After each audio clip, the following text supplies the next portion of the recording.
Okay, ladies and gentlemen, it's 3 o'clock. It's the official start of our webinar. I hope more people will join, but I think there is no point in waiting, and we start right away. So welcome again to this second webinar in our AfroSAFE Academy series of webinars. And today we're going to listen to Boniphace Kutela from US and originally from Tanzania, if I'm right. I'm correct? Yes. And he will be talking about the social media and how we can use data from social media for traffic safety research. But before we start with that, I want just to say a couple of words again, introduced AfroSAFE Academy. We are still very early in setting up our activities. I'm not sure we are that famous yet, so I will take a couple of minutes to promote this organization, and hopefully later on our reputation will speak for ourselves. So AfroSAFE Academy, it is a network of traffic safety researchers, practitioners, teachers, engineers, psychologists, whatever you call it, but the focus is on road or traffic safety on the African continent, because it is a little bit a special case. The traffic safety problem is quite serious there. At the same time, we have situation of vehicle flow growing exponentially. So there are quite some challenges to face in that region. And it makes sense, therefore, to focus specifically on Africa. So it is so far quite an informal network, and we do plan some activities related to that. Also I should mention that AfroSAFE Academy, we decided to partner up with the ICTCT, which is another association of traffic safety researchers, which has been around now for about 40 years. It started informally in 1977, so quite some time ago. And we hope that by partnering up with the ICTCT, AfroSAFE Academy will also get that extra spin, access to some knowledge. How do you sustain an organization? How do you sustain a network of professionals during long time? Also, I want to remind you, if you haven't done it yet, please subscribe to our newsletters, follow us on the social media, because there are more exciting stuff to come. So AfroSAFE Academy, we want to focus on organizing scientific events, on promoting networking of African researchers, promoting publications about traffic safety problems in Africa. Well, we do not really have funding to give out, but helping in gathering information where research funding can be gotten, where you can find money for your research, and also maybe providing some guidance. How do you write a proper application which increases the chances for getting the research money?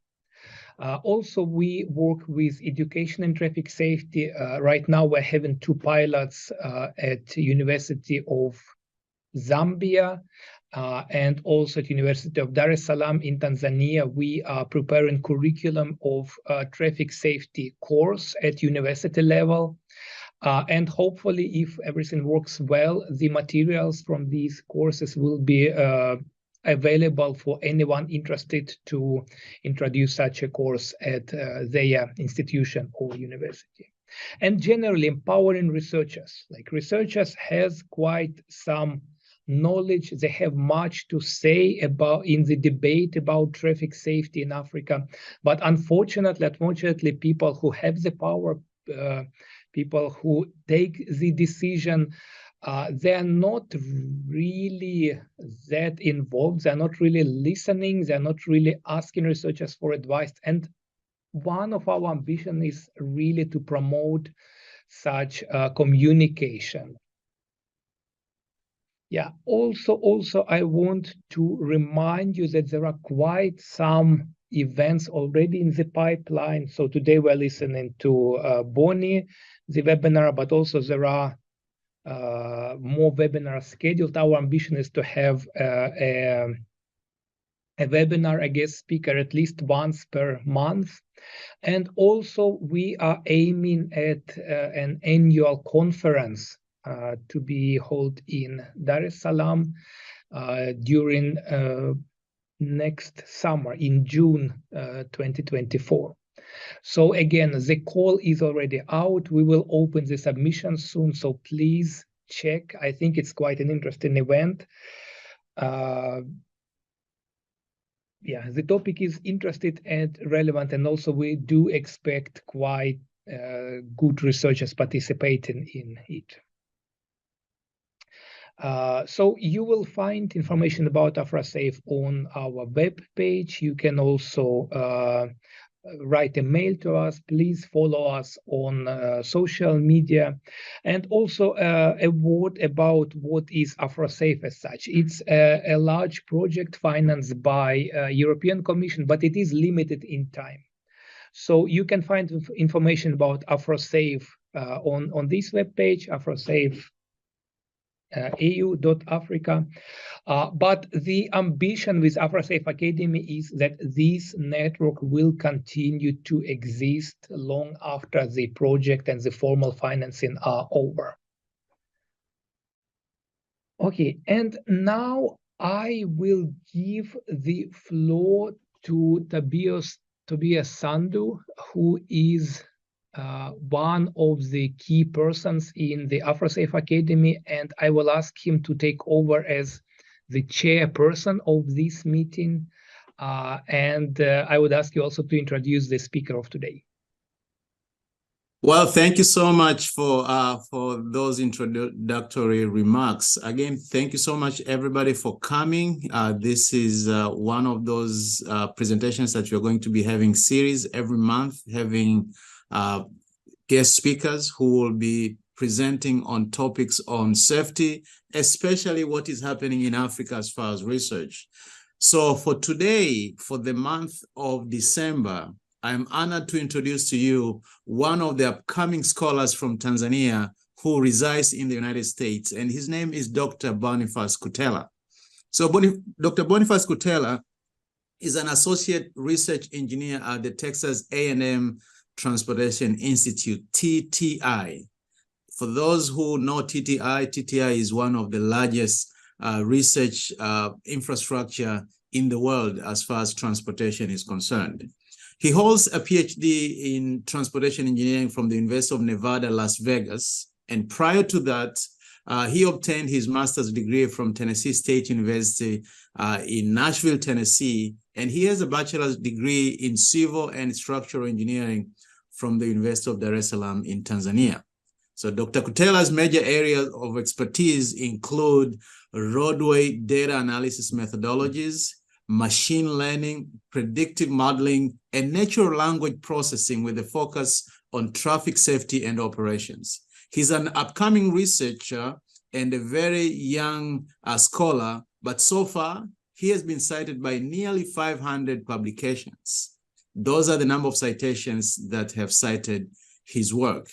He is also one of the co-founders of one of the new research entities that we are trying to form here in the US, called the African Research Transportation Alliance, ATRA, that is being established in the US, aiming at leveraging diaspora researchers who are in the US and other countries, and how we can help advance the transportation engineering research in Africa. Dr. Kutela has mentored so many students in Tanzania. He used to be a lecturer at the at what we call Aldi University in Tanzania. And even when he's in the US, he has mentored so many students. So he works with students during their final year projects at Aldi. And some of those projects that they do in the final year projects have turned into reputable publications. So even the presentation that he's going to do today has something to do with the students that he has mentored, and that project produced the work that he's going to be presenting for us today. So when we are looking for someone to present on some of the safety research that is ongoing in Tanzania, we couldn't think about anybody better than him to do the presentation. So without any further ado, please join me to welcome Dr. Boniphace Kutela, who is going to present some of the works that he's doing in Tanzania. Dr. Kutela, the floor is yours. Thank you so much, Prof. That was that was really good. And thank you everyone for attending this session. I'm going to present, take like maybe 30 minutes to present, and then maybe there are going to be a few questions and discussions on what we cover. Yeah, as Dr. Sando said, today's presentation is was one of the final year project from Mr. Rafael Mokiga. I think he's one of the attendees here. He did a very good job. By that time, he was a final year student at Art University, and right now he's a civil engineer in one of the companies in Dar es Salaam, Tanzania, and he is actually looking to go for master's degree. So we tried to see how we can use the social media to understand the roadway, severe roadway crashes in Tanzania. So we were driven by several things. One of the motivation that drove us to go for this option was, we know that Africa has got the highest fatality rate per 100 population compared to others areas like Europe, or even on average for the entire world. Still we are kind of leading. In addition to that, we have relatively low number of studies, like nationwide studies. Most of the studies that are coming from Africa, they are maybe regional, or maybe they just focus on a certain area, just a small area, maybe a district, or maybe a ward, or maybe a city, just a small area. And then, at the end of the day, they say it's something, maybe it's Tanzania, Ghana. You can see a few studies here that I was able to get. They say Tanzania, Ghana, or Nigeria, but if you go and read the study, you find out that they're just maybe a small portion of that country. And then also, you might agree with me that most of the African countries would not have these nationwide roadway safety databases. So it's relatively hard to get this kind of studies, like nationwide studies, if you don't have a nationwide roadway safety database, crash database for the entire nation. So focusing directly to Tanzania, we know that maybe it's there, but at some point there was this centralized crash database called Roadway Accident Information System. I'm not sure whether it's still there, but at some point I got notified that we had this system, this database, but it has a good number of information. The way at one of the presentations, they showed the way they collect data and they store the data. So whenever a crash happens, traffic police go there and then they collect information, they feed in the computer, and then the computer takes that one to the central system, and that the information can be used by traffic police themselves, town roads, Ministry of Work, municipalities, and other people that are interested in that database. And you can see a screenshot on the right hand side over here that shows the way the system works, the way they collect their data, and the KMZ file shows the locations of those, a sample of location of those areas that they have collected their data. That's really good news, but the only issue with that is accessibility. Number one, it's not open source, so you need to follow so many procedure to get to access the data. And it might be a bit difficult, especially for that time when we had a student who was really interested in this topic and he could not find a way to access the data. So we tried another approach now. The approach that we tried was to use the social media, to try to use the social media data to understand at least the pattern of the severe crashes. Because you might know that most of the social media, they normally post about the crashes. Whenever a crash happens, especially severe crashes, they normally post those crashes. And we're not the first to use social media. It has been used by several other researchers in different areas like urban studies. Some of them use it in disaster management, and some in travel behavior analysis, and even some of them in accident black spots. They're looking for crash black spot, but not for the entire area, like the way we are focusing. And also, not only in Tanzania, but I think all over the world, there's been a growing number of internet users that is also associated with the growing number of social media accounts. So particularly in Tanzania, if you compare 2018 to 2023, there's like a 50% increase of the internet users. And if you break down into the number of social media accounts, you find most of them are in Facebook users, you have YouTube users. So I have so many those social media users that they can provide us all this information. And even in Tanzania, social media has already been used for various studies. Like one of them was they were looking into performance of micro enterprise, and another one was looking for engagement in airline-based activities. So it's not a new thing. So we used social media to try to gather this crash information across the entire nation. And we had X, by then it was called Twitter, and we had Facebook, Instagram, YouTube, Blogspots, and several other social media. But these are the few that I listed up there. So for each, we had different approaches. So for Twitter, by that time, X, by that time it was Twitter, we developed the API in R software, and using that API, we were able to query and using different keywords, and the location is Tanzania, and varying, we are varying in terms of time.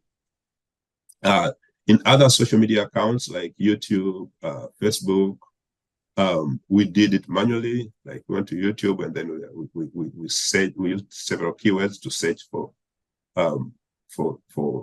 information that can bring us those crash-related events. Things like ajali, is very common word in Tanzania to describe crash/accident. Ajali ya basi, those kind of words. So if even right now, if you go to Google or if you go to YouTube and put these keywords, you'll find all those information about those crashes coming up. So using that information, we had an Excel sheet. So for Twitter, it was automatic. You just create that Twitter API, and then it got there, it fetches the information, it put the CSV file. But for other social media accounts, we had to do it manually. So here's where Raphael did a really good job. He extracted these crashes manually from YouTube, from Facebook, and he stored them in Excel file. But mind you, the same event, the same crash can be reported by multiple sources. So we had to make sure that we first identify a credible source, and then we go for a crash that has got a source that has got rich information of that crash. So credible sources, for instance, if an individual posts something about a crash and then maybe a TV network posts something similar, we assume that, we consider that the TV network is more credible source than an individual. So we went for that approach. Even for some, there are some individuals that we know that they are credible sources that we can use. They have been established for a long time and they cannot provide wrong information on social media because they want to maintain their credibility. So we used that approach, and then we most of these were in Swahili, so we had to do a translation from Swahili to English because most of the analysis they're based in English language. So we used the Google Translator to do that, but sometimes Google Translator does not translate really good Swahili to English. So we went and checking after translating using Google. We went checking and making sure that everything is correct. The same message that was on Swahili is translated correctly into English. So after doing that, we were able to collect about 680 unique crashes. So we had all those crashes, and then we cleaned them to make sure that we have, for each crash, we have just one report for each individual crash. So based on that, we intended to explore the trend, the spatial distribution by severity and type, and the content of those crash, like what are the narratives saying.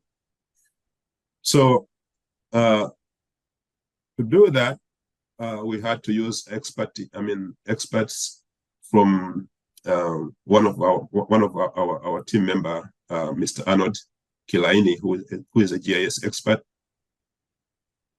This guy wrote a Python code from GeoPy package. That Python code can use the available information in the crash narrative to pinpoint or geolocate where the crash occurred.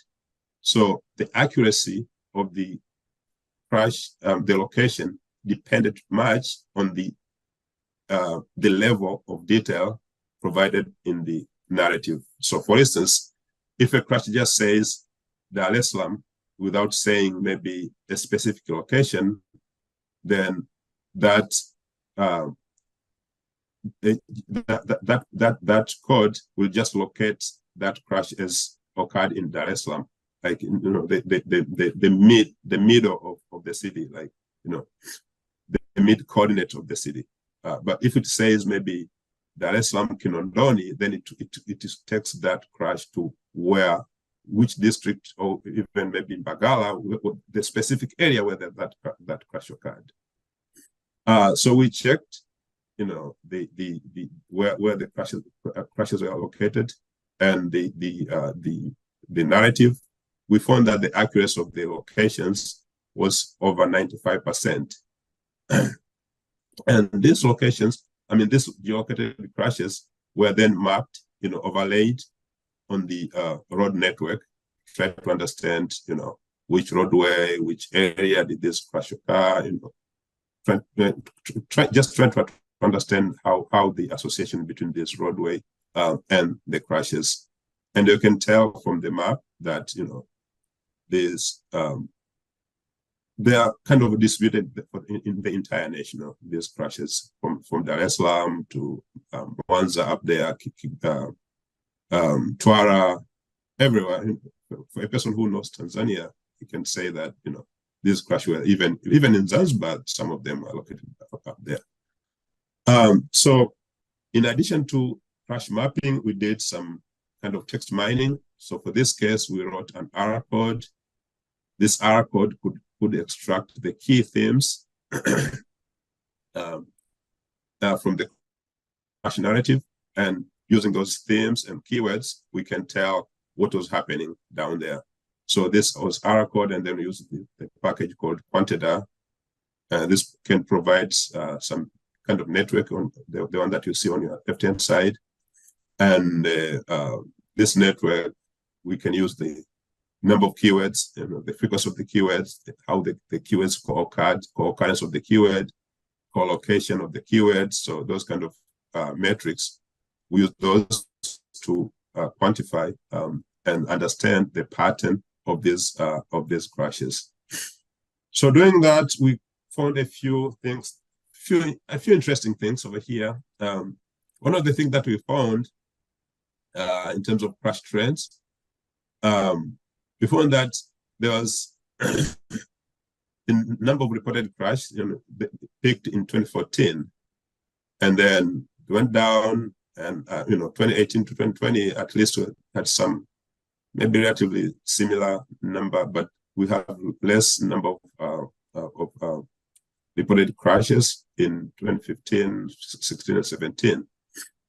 And also we had very few crashes in prior to 2013. And this might be, social media became like a big thing in recent years. So 2013, maybe it was not that much of a thing.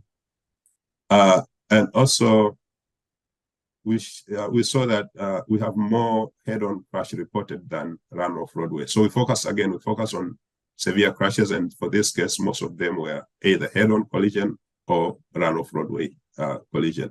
So you can see there's more head-on collision reported than run-off roadway collision, which maybe it might not be the actual statistics from the police crash report. And also,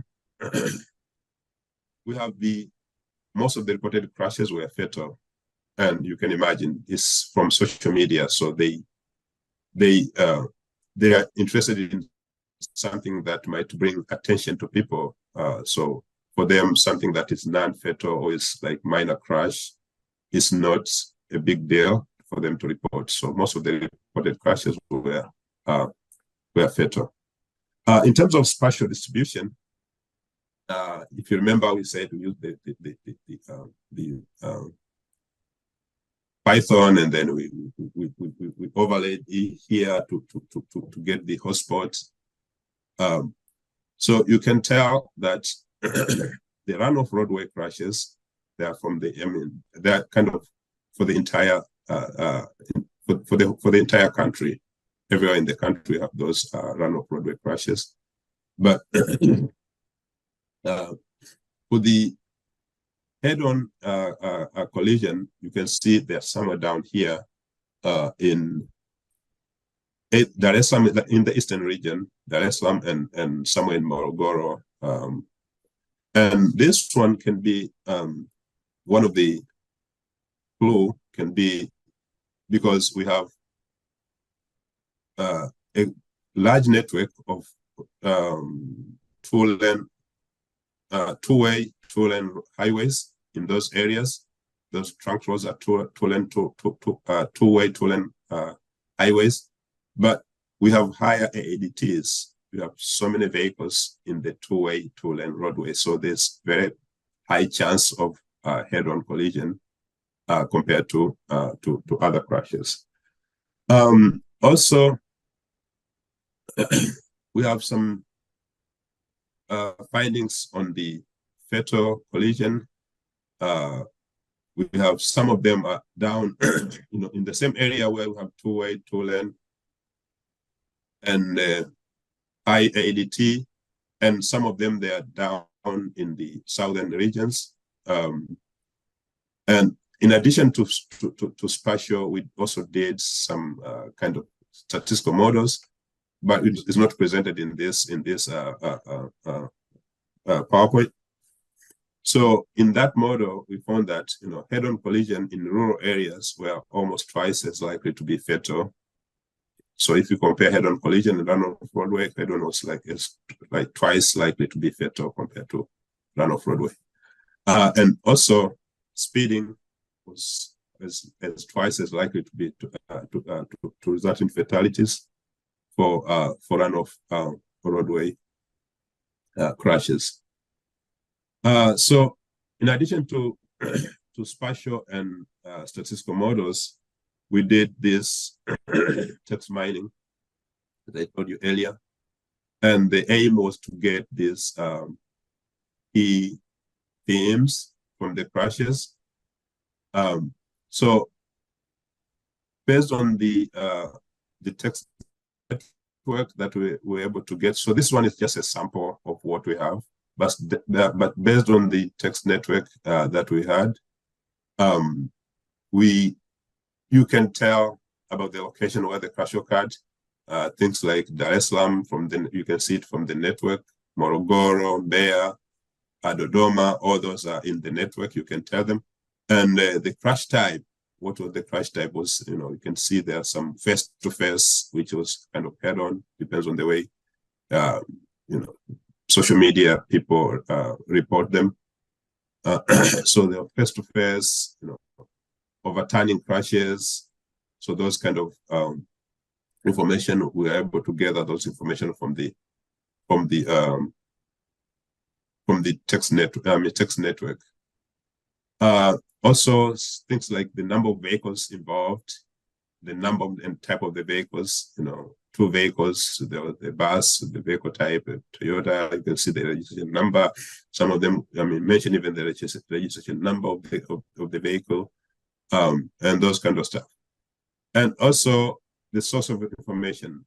So for this case, these, people who authorize the information to be shared, according to regional commander or regional district police commander. So if the information are coming from those people, then these are credible, they're credible information. There's similar information that to the one that we use in the whenever we do analysis from the police report, because they're from the same people. So these are a few findings that we are able to capture from the narratives, from the spatial distribution, and from the crash trend. But everything has got good side and bad side. So we have a several number of limitations whenever we are using social media for this kind of analysis. Number one, social media accounts are normally, the owners, those account owners are normally in the major cities. And they're more likely to report crashes that happen in maybe in their major cities. So if there's like a minor crash in a major city, it's more likely to be reported than a minor crash in a small city where there's no social media account owner. And also, from the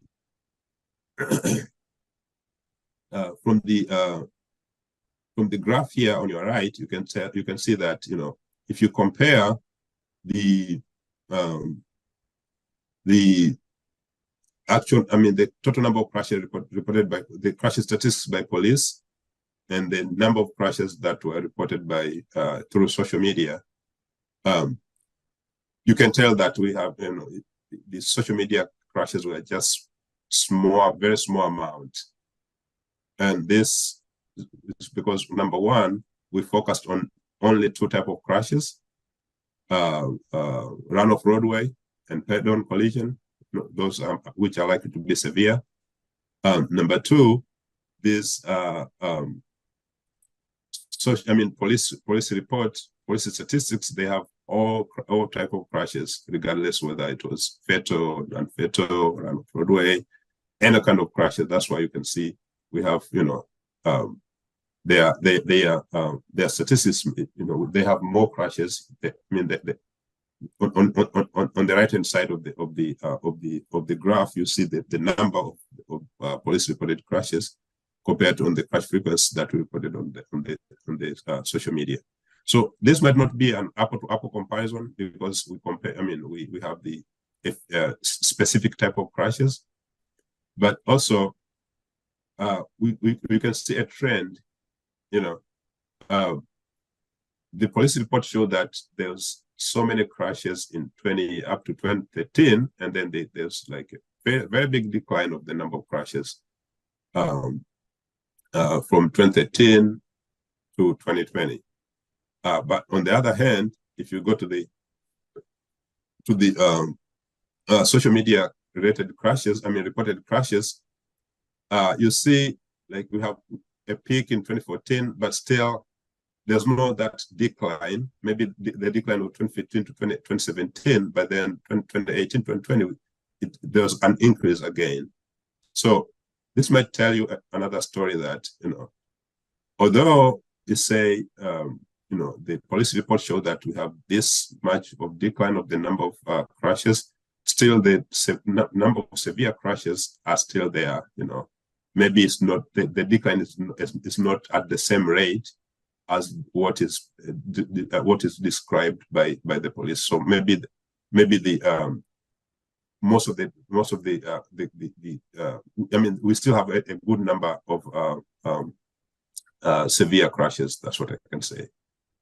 Another limitation is, as I said earlier, social media was more popular in recent years. Before 2013, no one really cared about social media because no one was making money out of it. There was no ads, maybe YouTube, YouTube videos. No one was making good money out of YouTube videos, so no one really cared about that. But from 2014, 2015 up to 2020, you can see that there's a good number of crashes that were reported because I think these social media accounts, they started making money, and social media became a thing. Also, as I said earlier, also the minor crashes are rarely reported, especially if they're from maybe somewhere in the up countries where there's no social media account owner. It's very rare to get those information. One of the major limitation to use this social media data for safety analysis, it needs a relatively advanced knowledge in data analysis to analyze the data. Because from gathering the data, you need to use some kind of APIs. Unless you go the manual way that Raphael went, it's fine, but you spend a lot of time to get everything done. But if you can write a code and get the data, maybe within one day you might finish the data collection portion. So it needs some kind of advanced knowledge to get there. But nowadays everything is out there. We can do a lot of things using this YouTube, and there's a lot of knowledge up there, so we can learn. But so now let us see what are the opportunities, initiatives, and challenges to establish databases in Tanzania and maybe overall in Africa. So we had that social media thing that we tried, that it has a number of limitations. But do we have other ways that we can establish, we can find, we can get and use them to establish this database? And again, this is not only for crash database, for several other databases. So there's several opportunities. Number one, at the university level,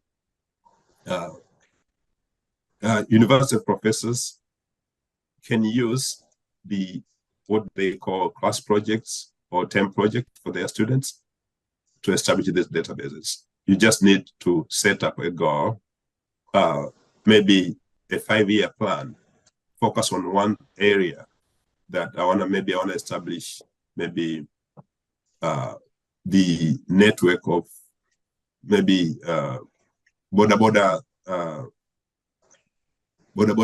stands. Where are these guys located? So for each year, you give your students something to work on, and then in 5 years, you'll be having that network for the entire city.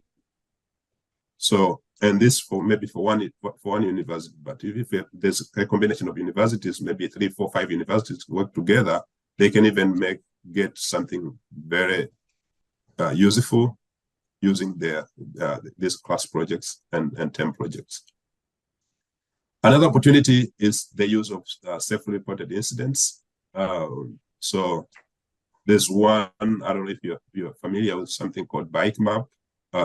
There's an individual who came up with an app that you can use to report the bicycle incident. If maybe if you might remember, or you might know that most of these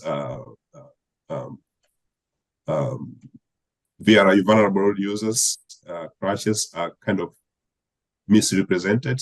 They are not as reported as much as needed, but there are some incidents that happen, and you know, if a police is not there, then they will never get reported.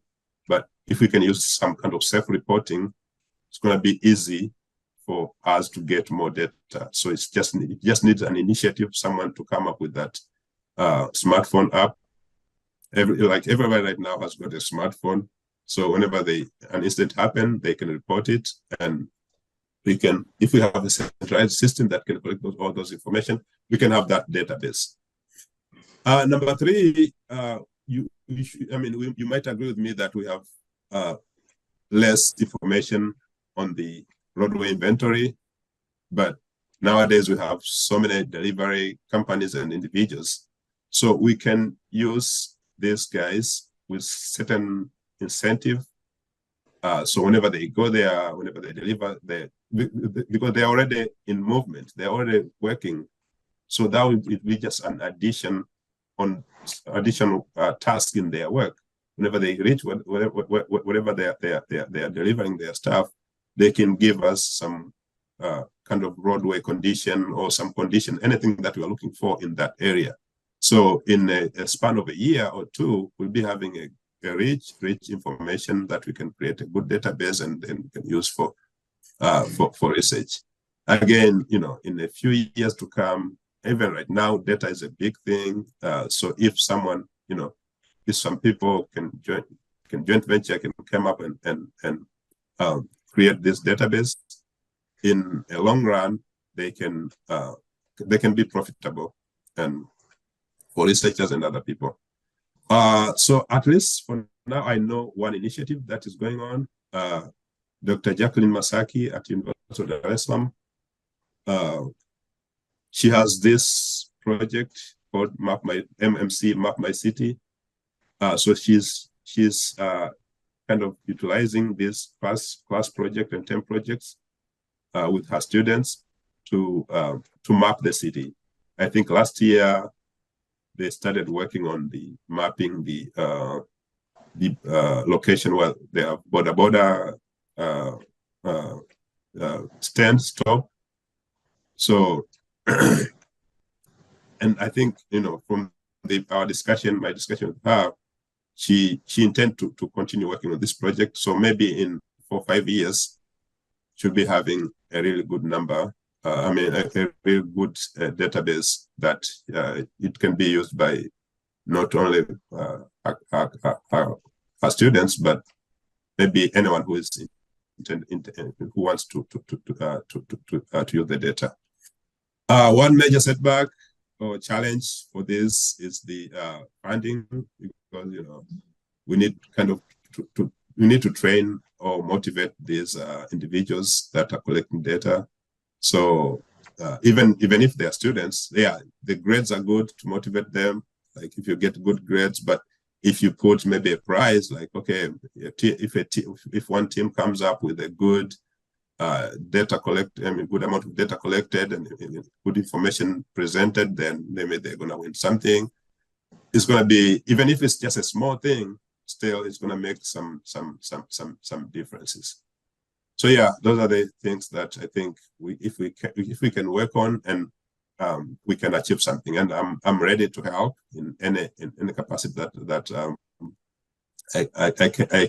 I can offer, as long as I'm able to do that. So yeah, sure. So that's what I had for today. If you have any questions, here's my email address. If you want to send me more questions, here's my email address, and So as I said earlier, this presentation came from the paper that is over there. I just posted it. You can go to ResearchGate, or you can go to that website, or you can just search, Google it online. You can get it if you need further information from, if you need more details on this paper. So yeah, thank you so much for everyone who attended, and thank you for preparing this session. Welcome for questions. Well, thank you so much for your presentation. So I also see Raphael, who is a co-author, also attending. So there are a few questions that are coming in the chat box. So I'm gonna be going through the questions, and then I think we'll have a very good, lively discussion afterwards. So the first question is from Emmanuel Adano. Did you compare police reported serious injury crashes to those reported through social media? Can you comment on that? Okay, and how did you avoid double or even multiple counting? I think you mentioned some of this at the beginning, but you can probably summarize on what you mentioned about, that.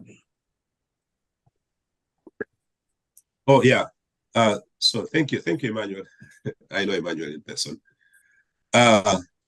So did you compare police reported serious injury crashes to those reported? Yeah. The answer is no. We do not compare police reports serious injury versus those reported on social media because that was not our focus.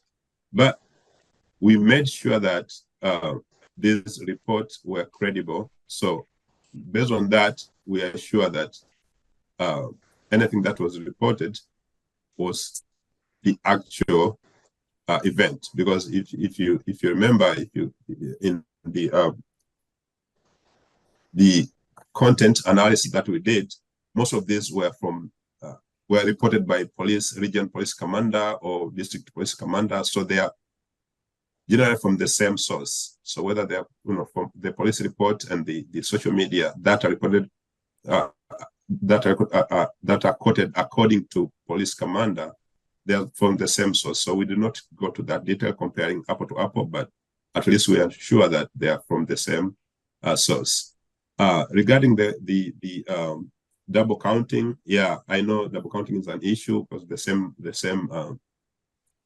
same crash can be reported by multiple sources.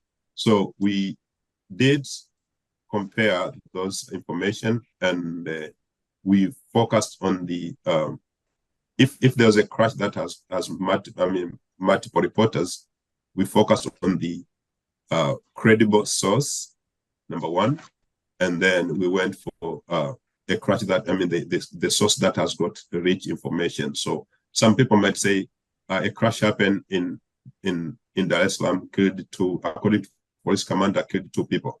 But another person says crash happened in Dar es Salaam, in London area, and maybe 30 people involved in a crash, 2 people killed, 7 people injured. So we looked into those details. The one that has got more details, the one that we focused on. I think I answered your question. Yeah, thank you so much. And probably another, in addition to that, so in Tanzania, they have this roadway accident information system that Dr. Kutela has mentioned, called RACE. But as a matter of fact, you can access statistical data, like how many crashes have happened in this region and so forth, but they don't give you a digital form of actual crash reports. So for you to actually get these crash reports, it's not as easy as in the developed world. So I can tell you that first of all, you go to the police office, to the police station. Some will give you, some will not. Some of them will actually tell you that these ones are being archived at the courts. So you have to go to courts, but actually getting this data is not as easy as here in the developed world, whether it's in Europe or in the US. So so comparison could be kind of hard because of lack of that accessibility And also in Tanzania, starting a couple of years ago, they've established a system. They called it, it's pretty much an equivalent of what you call IRB in the US, where you have to get permission from the government before you collect this data. And that process itself takes a while before you get access to that data. And once you get access to that data, getting the data itself can be a hassle. So there are so many limitations that I see with using this social data, but at least it provides some light that we can still look at some trends and learn something from social media data. The second question is from Elvis. Elvis is asking, can you recommend some digital tools one can use to extract road traffic crash data from social media tweets? Oh, yeah. So right now, I think it's relatively hard. We used to use a Twitter API by that time before Elon Musk got Twitter. By that time, you can just write an R code and put in location, time, those kind of information, and then and some keywords that you're looking for, and it will give you the information that you're, the data that you're looking for, and then you can go down there, clean the data, and get what you're looking for. But at the moment, it's very hard. I think Twitter API is no longer working. You cannot extract those data from X. So I'm not sure like the exact approach that you can use, to be honest, for now. Maybe they're working on that to make sure that researchers can still use tweets to do some research. Okay, thank you for that answer. So again, if you have any questions, just go ahead and post them. And if you want to speak, actually, you can just raise your hand there in the reactions tab, and then I will make sure that you get a chance to talk. So a few other things that I have. So on the keywords, I know there are a lot of crashes that happen, like severe injuries, sometimes even fatal crashes that involve motorcycles that are also called boda boda. I didn't see in the keywords, you just had like, ajali ya basi, which means bus accidents, but you didn't have boda boda, which is motorcycles. Any reason why you didn't do that? Oh, yeah. So we focused on two type of crashes: run-off roadway and head-on collision. So, okay, yeah, so that's why we went with those. There's some other keywords that we use, but I do not put them there. But gotcha. Also, those kind of keywords. Gotcha. So I'm just wondering, boda boda, would they not be probably these motorcycles? Can they not have head-on collisions?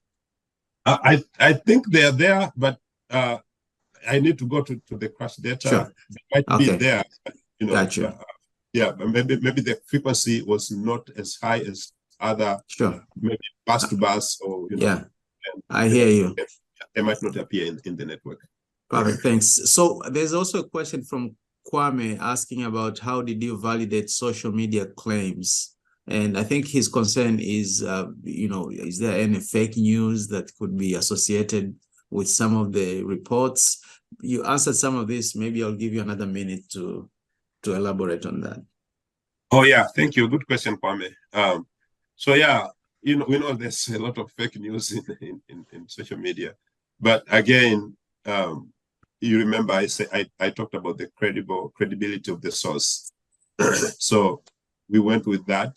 We know there are some sources, like one of the sources, I'm not making commercial, but one of the sources, Millard Ayo, the guy has been in the business for a long time. So anything that he reports, we know that this is credible.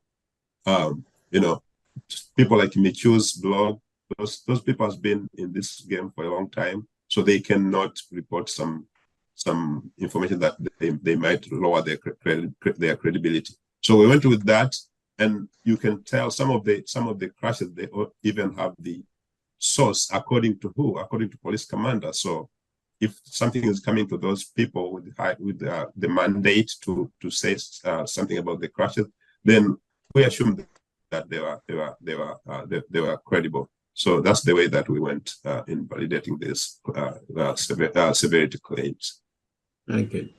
Yeah, thank you so much. So again, if you have any questions or you want to comment, please make sure that you can raise your hand, or you can you can have a question or say something on the chat, and then I'll make sure that you get time to participate. I want to come back to you on this, using X, and the fact that now X is private and you can't use an API at the moment to query data from X. I know there's a rise of content creators in Africa, especially I know in Kenya, for example, there are so many content creators, and I wouldn't be surprised the same thing is happening in Tanzania.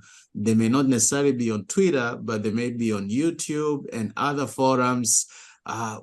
Do you see any, any probability of probably using other social media portals other than Twitter in doing something like this? Yes, sure. I think YouTube is one of the social media that is coming up, and actually we use some of them. In this study, we use some from YouTube, some from Facebook. Instagram, I think we'd not got that much into Instagram, but we went for Facebook and YouTube. But as you might know that I'm kind of interested in this social media thing. So I have several other papers that I wrote on social media, including one that I use YouTube data to understand how do people feel about when a driver is sleeping in an autonomous vehicle. And I've got some backlash from reviewers, that the people in social media may not represent the entire public, So there's a way that we can use that, but there's also some kind of another pool that's showing that it's not representative. But yeah, I agree with you that we can really try to use this other social media like YouTube, but also we need to focus on credibility again. It's not everybody. We need to go. Sure. Rafael, do you have something to add, or you have a question? Yeah, I have something to add on the first question. On how maybe there's math counting of the crashes. The question from Emmanuel. Now, when we were recording those crashes, it was difficult to math count because those crashes were recorded from different locations. I can say that, example, there was maybe 50 crashes from Dar es Salaam at Ilala municipality, and maybe a crash happened in Tabata. After in those crashes, it was difficult to record the same crash from Tabata at certain geometrical locations. That was I was recording and checking out how many crashes have been occurred at Tabata, for example. So those crashes was not the same, and the recorded crashes 680 was very different from each other. That was a comment from the first question.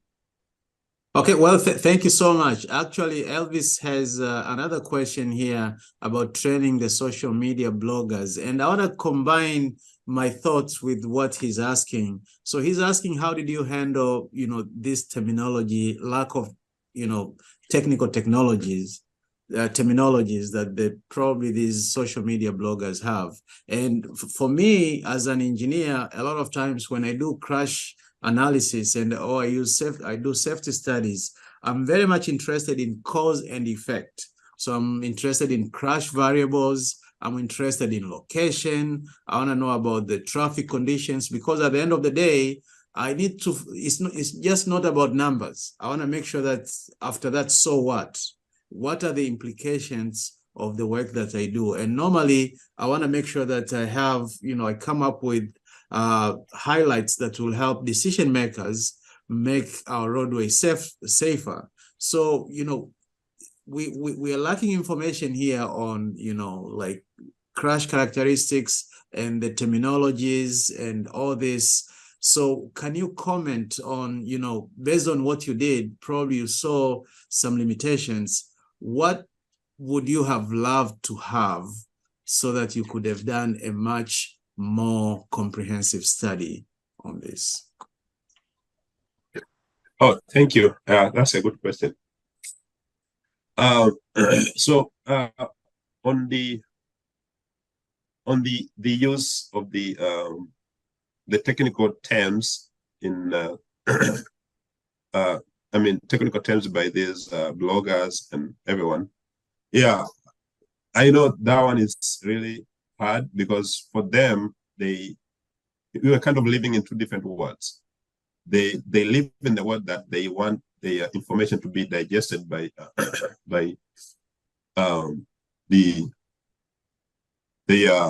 their followers, who are normal people. Most of them are not researchers, and for us, we are looking for the information that we can use in the more of the research related terms. So to get the information, we have to go to their world. We have to go to their to follow their approach and get those information, and then change those information from their terminologies to our terminology. Because as we are researchers, but also we are consumers of their information. So we if you read an article from a blogger, even if you're a researcher, you still understand what they say in a layman term.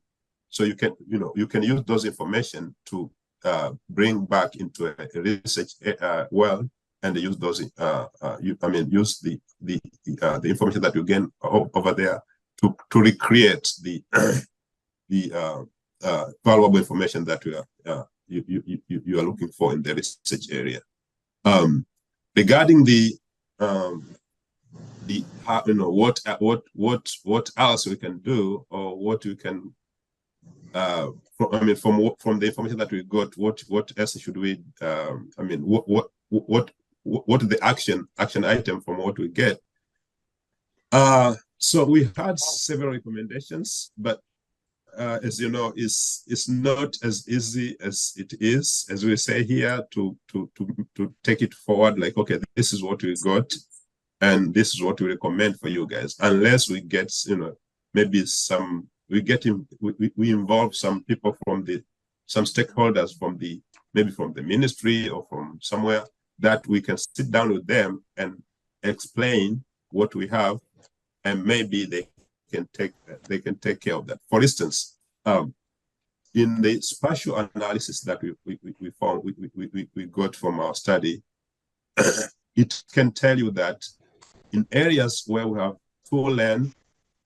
two-way roadways, but high AADT, we are likely to get head-on collision. So we can use this information, like, okay, pinpoint the area that we see most of these head-on collision, and maybe do something in those areas, like, maybe expanding the roadway, or maybe providing a barrier, something like that. So that can lower those head-on collision. But we need some people from the system that we can sit down with them and explain this, and then they can take it from there. Well, thank you so much for that response. Enoch has something that he wants to say. Enoch, pick the mic, please.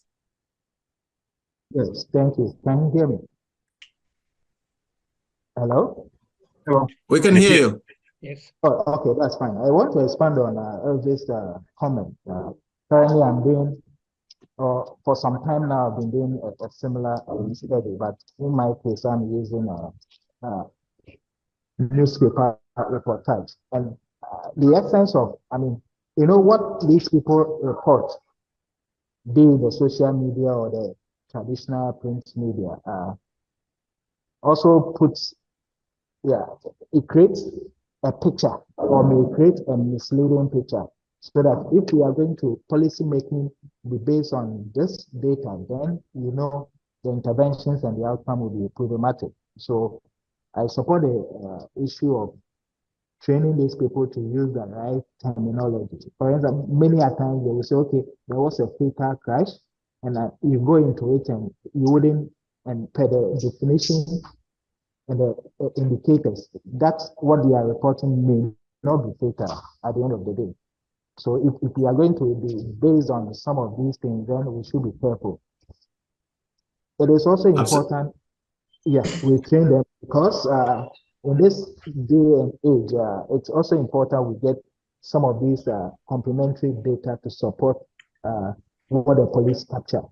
Some of these could be timely data that we could use. For instance, in Ghana, we are currently in 2023, yes, but the most current data that available to researchers now is the 2021. So that means we are far behind.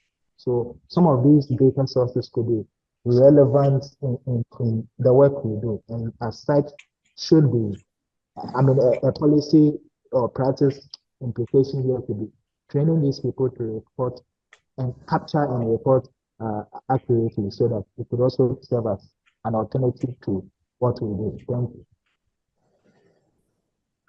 Absolutely.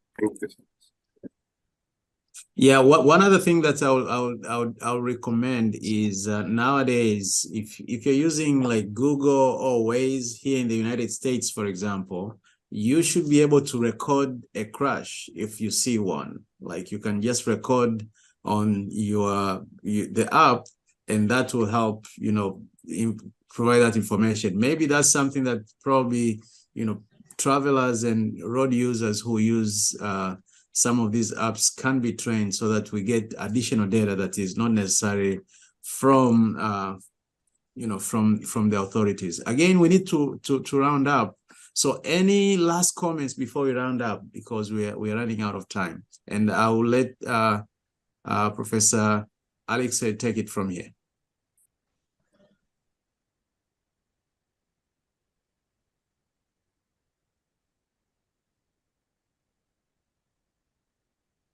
Okay, well, again, thank you so much, Dr. Kutela, for your presentation. Very, you know, very enlightening, and it helps us to understand some of the optional data, alternative data that we can use for safety research in Africa and other places. So again, thank you everybody for coming. We're gonna have another presentation coming in January. Please be on the lookout for the newsletter and the emails about that. But I think in the future, we would like to see more participation. We would like to see more Africans who are doing safety research attend these sessions, because it helps us to know who is doing what, and hopefully in the future, we'll have opportunities to collaborate together. Thank you so much. Thank you so much. Yes, thank you very much, Bonnie, and thank you very much to BS for excellent sharing. And yes, as was mentioned, I would want to advertise the next webinar coming in January, because it will be exactly about the problems that was raised today, how to convert that talking into real actions. So it's really a case study, case example from Sweden, a new methodology. Well, not that new now. It was introduced about 10-15 years ago, when we really tried to put different stakeholders together and kind of force them to start owning the problem.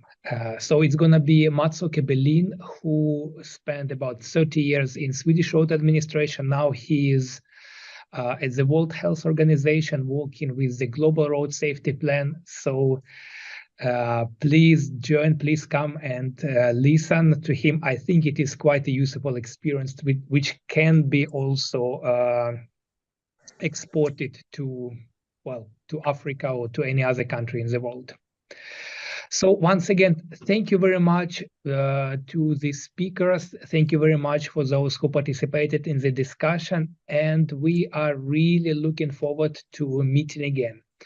And since we're not meeting this year anymore, I want to wish you Merry Christmas and Happy New Year, and see you in January. Thank you. Bye.